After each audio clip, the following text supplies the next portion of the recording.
नमस्कार. आज आपण एका महत्त्वाच्या पण अनेकांना जरा किचकट वाटणाऱ्या विषयावर बोलणार आहोत. फार्मास्युटिकल मॅन्युफॅक्चरिंग युनिटची रचना कशी असते याबद्दल. पण थांबा, आपण कुठलं इंजिनिअरिंगचं पुस्तक उघडणार नाही आहोत. आपल्याकडे खूप इंटरेस्टिंग मार्ग आहे. एका हाताने बनवता येणाऱ्या मॉडेलच्या मदतीने हे समजून घ्यायचा प्रयत्न करूया. आणि हो, हे मॉडेल WHO GMP मानकांनुसार आहे, म्हणजे वर्ल्ड हेल्थ ऑर्गनायझेशनच्या गुड मॅन्युफॅक्चरिंग प्रॅक्टिसेसवर आधारित. यासाठी आपल्याकडे काही संदर्भ आहेत.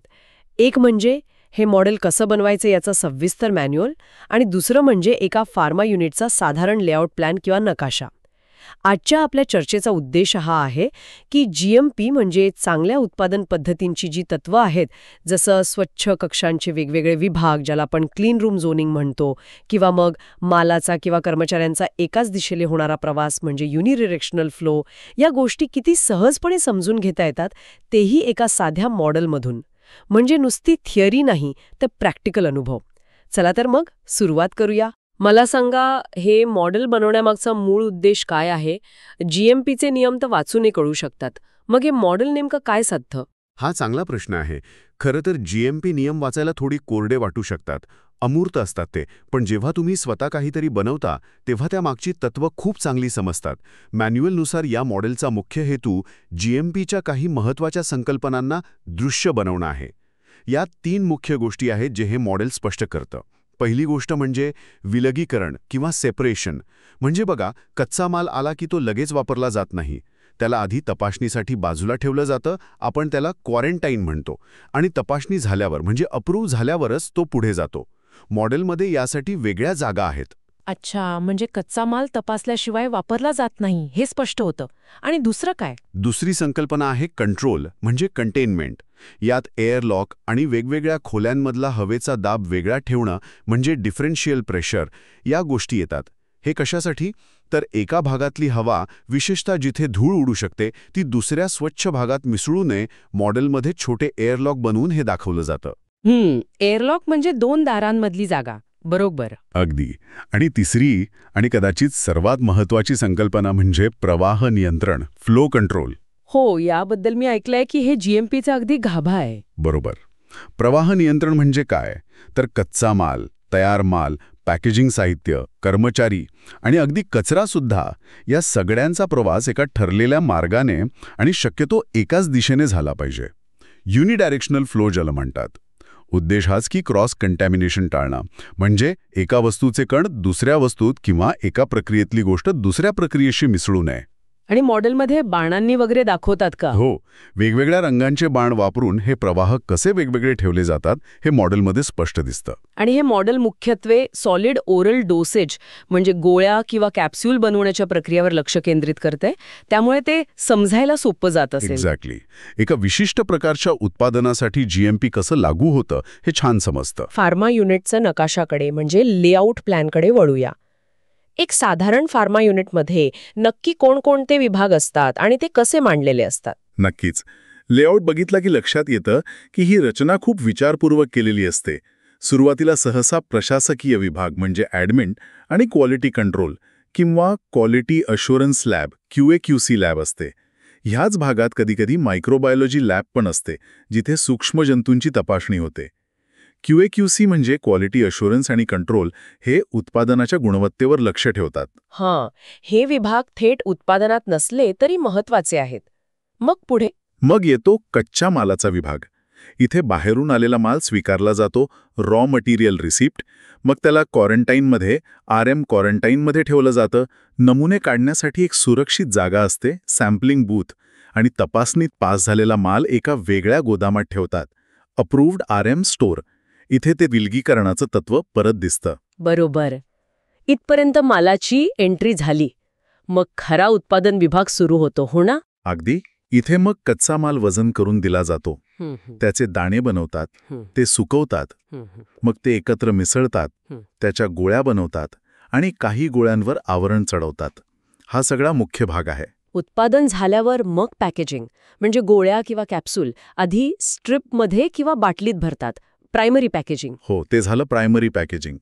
आणि मग ते मोठे बॉक्स किंवा कार्टनमध्ये भरतात, ते सेकंडरी पॅकेजिंग. आणि मग तयार झालेला माल तो लगेच बाहेर जातो का? नाही, तयार मालसुद्धा पुन्हा एकदा तपासणीसाठी क्वारंटाईनमध्ये ठेवतात. FG quarantine. FG म्हणजे फिनिश्ड गुड्स. आणि मग तो गोदामात जातो, FG वेअरहाऊस, जिथून त्याची विक्रीसाठी रवानगी होते, डिस्पॅच. म्हणजे प्रत्येक टप्प्यावर तपासणी आणि विलगीकरण आहे. आणि या सगळ्याला सपोर्ट करणाऱ्या युटिलिटीज असतात, त्या कुठे असतात? हो, युटिलिटीज खूप महत्वाच्या आहेत. यात हवा शुद्ध करणारी आणि खेळती ठेवणारी system, AHU, air handling unit, शुद्ध पाणी पुरवठा, प्युरिफाईड वॉटर, बॉयलर आणि सांडपाणी प्रक्रिया केंद्र, ETP, एफ्लुएंट ट्रीटमेंट प्लांट यांचा समावेश होतो. या सहसा युनिटच्या मागच्या बाजूला किंवा बाजूला ठेवलेल्या असतात, जेणेकरून मुख्य कामात अडथळा येऊ नये. मॅन्युअलमध्ये या प्रत्येक विभागासाठी वेगळा रंग वापरलाय असं दिसतंय. हलका राखाडी, गहू रंग, हलका निळा. हे फक्त रंगीत दिसावं म्हणून आहे की यामागे काही लॉजिक आहे? नाही, हे फक्त सुशोभीकरण नाही. येथे एक मनोरंजक गोष्ट अशी आहे की हे रंग GMP नियमांनुसार ठरवलेल्या स्वच्छतेच्या पातळीनुसार क्लीनलीनेस झोन्स आहेत. उदाहरणार्थ, जिथे कच्चा माल हाताळला जातो, गहू रंग. त्यापेक्षा जिथे प्रत्यक्ष गोळ्या बनतात, हलका निळा, तिथे खूप जास्त स्वच्छता आणि हवा नियंत्रण लागतं. पॅकेजिंग विभाग हलका हिरवा, कदाचित थोडा कमी नियंत्रित असेल. आणि ॲडमिन राखाडी तर सामान्य ऑफिससारखा. हे रंग म्हणजे एक प्रकारे व्हिज्युअल कोड आहेत. अच्छा, म्हणजे कर्मचाऱ्यांना पण रंगवरून कळतं की ते कुठल्या झोनमध्ये आहेत आणि तिथे काय नियम पाळायचे आहेत. अगदी. अनेक आधुनिक युनिट्समध्ये भिंती किंवा फ्लोरिंगमध्ये पण हे रंग वापरतात किंवा निदान खुणा तरी असतात. याने चुका टाळायला मदत होते. हे खरंच खूप इंटरेस्टिंग आहे. आता मला सांगा, हे मॉडेल प्रत्यक्षात बनवायचं कसं? मॅन्युअलमध्ये म्हटलंय की अगदी सोप्या वस्तूंमधून बनवता येतं. फोम बोर्ड, कार्डबोर्ड, रंगीत कागद, स्ट्रॉ, कप. हे कसं शक्य आहे?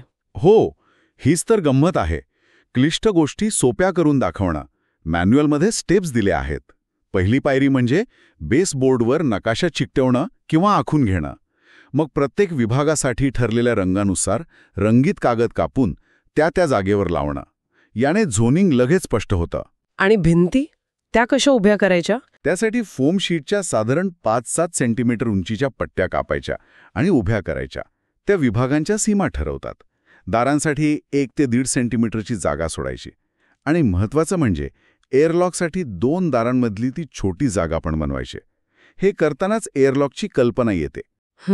आणि चेंज रूम्स, म्हणजे जिथे कर्मचारी कपडे बदलतात, ते कसं दाखवायचं? चेंज रूमसाठी कर्मचाऱ्यांचा प्रवेशाचा क्रम दाखवणं महत्त्वाचं आहे.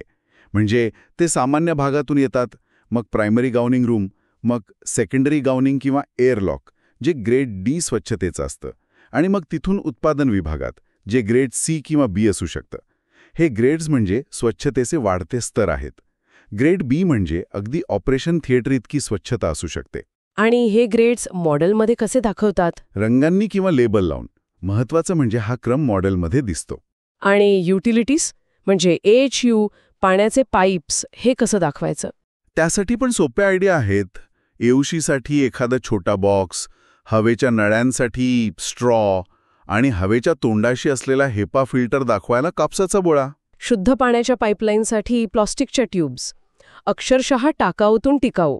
कमाल आहे. आणि मशिनरी, गोळ्या बनवण्याची मशीन कशी दाखवणार? त्यासाठीही कल्पकता आहे.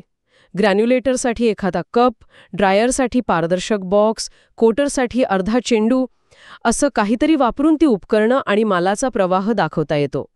मॅन्युअलमध्ये 1/100 हे प्रमाण सुचवलंय, म्हणजे 1 सेंटीमीटर म्हणजे 1 मीटर. हे हाताळायला सोपं जातं. अर्थात बनवताना कटर, गरम ग्लू वापरताना काळजी घ्यायला हवी. त्याच्या सूचना पण आहेत.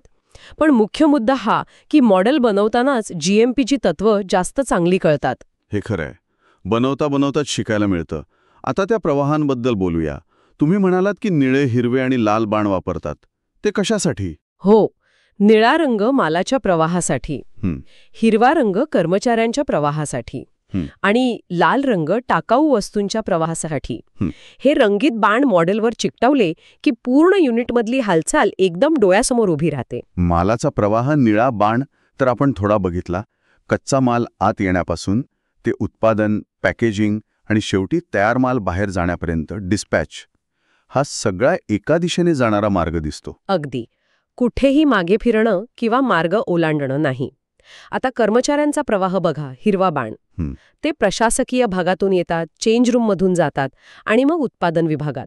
आणि बाहेर पडताना ते त्याच मार्गाने परत येतात का? नाही. इथे महत्वाचा फरक आहे. बाहेर पडताना ते सहसा वेगळ्या मार्गाने डिगाउनिंग एरियामध्ये जातात, जिथे ते विशेष कपडे काढतात आणि मग बाहेर पडतात. ते मालाच्या कॉरिडॉरमधून किंवा थेट उत्पादन भागातून परत फिरत नाहीत. त्यांचा येण्या-जाण्याचा मार्ग वेगळा असतो किंवा प्रक्रिया तरी वेगळी असते. हे क्रॉस कंटॅमिनेशन टाळण्यासाठी महत्वाचं आहे. अच्छा. आणि तिसरा लाल बाणांचा प्रवाह, टाकाऊ वस्तूंचा वेस्ट फ्लो. हो. उत्पादन आणि पॅकेजिंगमधला कचरा लाल बाणांनी दाखवलेल्या मार्गाने एका वेगळ्या खोलीत वेस्ट रूममध्ये जमा होतो. तिथून तो बाहेर काढला जातो किंवा सांडपाणी असेल तर ETPकडे पाठवला जातो. हा मार्ग नेहमी स्वच्छ भागांपासून वेगळा आणि दूर असतो. हे तिन्ही प्रवाह, माल, कर्मचारी, कचरा वेगवेगळे आणि एकाच दिशेने ठेवणं हे GMPसाठी अत्यंत आवश्यक आहे.